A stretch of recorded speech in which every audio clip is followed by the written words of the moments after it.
Hello and welcome. Tonight, we have 3 true ghost stories from Brazil. The first 2 stories come from the amazing Fernanda, the woman who makes my Portuguese YouTube channel possible by making sure I have both translated and pronounced everything correctly. Fernanda, you are the best. Now, let's get into it. Story 1. A Ghost on the Tablet. At the time, I must have been about 12 years old. I was on vacation from school and went to spend a few days at my cousin's house. I had gotten a tablet for my birthday that year, and I was really excited about it. One afternoon, my cousins and I were taking pictures on the tablet, having fun and doing funny pictures. We took one picture in which we looked really ugly, and when we went to see the pictures we had taken, my cousin said, "No, I look ugly in that picture," and turned off the tablet.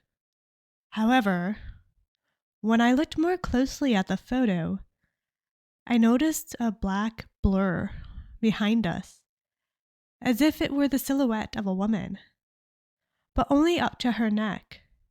Her face did not appear. As soon as I deleted the photo, I told my cousin what I had seen, and she was scared.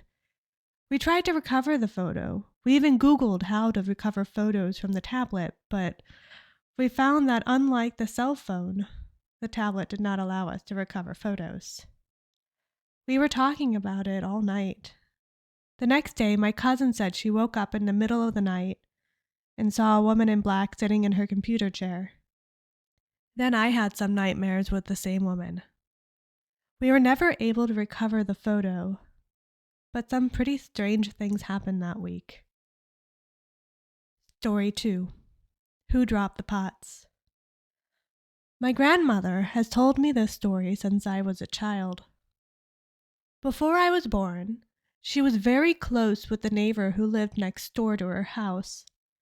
The two talked a lot, and their children were also close. They often played together. As the children grew up, the neighbor's dream was to have a granddaughter. She liked girls a lot, but her children were still single. When I was born, she was very close to me and treated me like her granddaughter. She kept saying that in the future she would love to have a granddaughter. One day, she died. That same week, my mother was giving me a bath, and my grandmother was in the living room. The pots were on the stove as my grandmother was making lunch. Suddenly, the pots rattled, as if someone was slamming the lids and knocking them over. My mother ran scared to the kitchen, but there was no one there. My grandmother also heard the noise, and the two of them were very scared. My mother doesn't believe in spirits, but to this day she admits that this noise had no explanation. And it was all very strange, especially since the pots are so heavy. It couldn't have just been a strong breeze blowing them or anything like that. Story 3. This one comes from Fernanda's friend, and it's called The Girl at the Cemetery. My mother told me this story a few years ago. Here it goes. A woman worked at the cemetery, and that day she had just left work. She left there in a hurry and with fear, looking back over her shoulder. She got to the bus stop in front of the cemetery, then stood there waiting for the bus. She glanced around and saw a girl with black hair holding a backpack. The woman immediately felt better, knowing that she wasn't alone as she waited for the bus.